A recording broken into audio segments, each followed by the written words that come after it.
Welcome to my channel. ఈరోజు మన recipe వచ్చేసండి కట్టె పొంగల్ అనేది ప్రిపేర్ చేస్తున్నానండి. ఇది నేను స్టవ్ మీద కాకుండా రైస్ కుక్కర్‌లో అనేది ప్రిపేర్ చేస్తున్నానండి. టేస్ట్ అనేది చాలా బావుంటుందండి. ప్లస్ మనకి త్వరగా మన పొంగల్ అనేది ప్రిపేర్ అయితుందండి. ఇది మనం మార్నింగ్ బ్రేక్‌ఫాస్ట్‌లో కానీ, నైట్ డిన్నర్‌లో కనుక తీసుకుంటే టేస్ట్ అనేది కూడా చాలా బావుంటుందండి. తప్పకుండా మీరు కూడా ఒక్కసారి ఈ విధంగా పొంగల్ అనేది ట్రై చేయండి.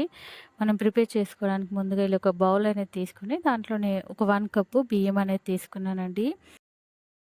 ఇప్పుడు అదే కప్పుతో అరకప్పు పెసరపప్పు అనేది తీసుకొని రెండిటిని బాగా వాష్ చేసుకొని, నీళ్లు పోసి నానపెట్టి ఒక హాఫ్ అన్ అవర్ అనేది పక్కన పెట్టుకున్నానండి. ఇప్పుడు రైస్ కుక్కర్ అనేది ఆన్ చేసుకొని ఇప్పుడు దాంట్లోనే ఒక 4 టేబుల్ స్పూన్ల ఆయిల్ అనేది యాడ్ చేసుకొని, ఆయిల్ అనేది వేడెక్కాక దాంట్లోనే సన్నగా తరుక్కున్న అల్లం ముక్కలు, అలాగే కొంచెం కరివేపాకు, మధ్యలోకి చీల్చుకున్న పచ్చిమిర్చి ముక్కలనేది ఒక 4 తీసుకున్నానండి.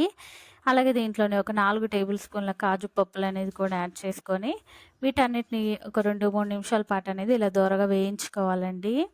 చూడండి ఇవి ఇలా దోరగా వేగిపోయాక దీంట్లోనే ఒక 1 టేబుల్ స్పూన్ మిరియాలు, అలాగే ఒక 1 టేబుల్ స్పూన్ జీలకర్ర అనేది కూడా యాడ్ చేసుకొని వీటిని కూడా ఒక నిమిషం పాటు అనేది ఇలా వేయించుకోవాలండి. ఇవి అనేది ఇలా వేయించుకున్నాక ఇప్పుడు దీంట్లోనే మనము ఇందాక కడిగి పెట్టుకున్న పెసరపప్పు బియ్యం ఏదైతే ఉందో దాన్ని దీంట్లో యాడ్ చేసుకొని వీటన్నిటిని ఒకసారి ఇలా ఆయిల్‌లో అనేది కలుపుకున్నాక ఇప్పుడు దీంట్లోనే నేను తీసుకున్న పెసరపప్పు బియ్యానికైతే నేను 4 కప్పుల నీళ్ళనేది తీసుకున్నానండి.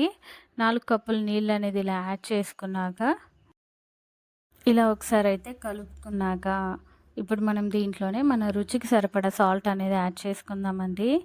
సాల్ట్ అనేది కూడా యాడ్ చేసుకున్నాక, ఒకసారి మొత్తం కలిసేలాగా ఇలా ఒకసారి బాగా మిక్స్ చేసుకుందామండి. నేను తీసుకున్న పెసరపప్పు బియ్యానికి నేను తీసుకున్న వాటర్ అయితే కరెక్ట్‌గా సరిపోతుందండి. ఇలా కనుక మనం చేసి పెట్టుకుంటే మన పొంగలనేది మెత్తగా, సాఫ్ట్‌గా చాలా బాగొస్తుందండి. మూత పెట్టేసి ఇదనేది ఉడికించుకున్నానండి. చూడండి ఎంత మెత్తగా ఉడికిపోయిందో. ఇప్పుడు దీన్ని ఒక్కసారి ఇలా స్పూన్‌తో గనక ఇలా మెదిపి తీసుకుంటే సరిపోతుందండి.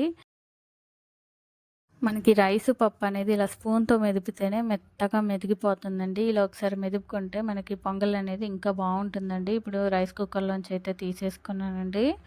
మన కట్టె పొంగలనేది రెడీ అయిపోయిందండి. ఎంతో టేస్టీగా, సింపుల్‌గా రైస్ కుక్కర్‌లోనే మనము అన్నీ అలాగా వేసి పెట్టుకుంటే గనక మనకి పొంగలనేది అర్ధగంటలో రెడీ అయిపోతుందండి. టేస్ట్ అనేది కూడా సేమ్ బావుంటుందండి.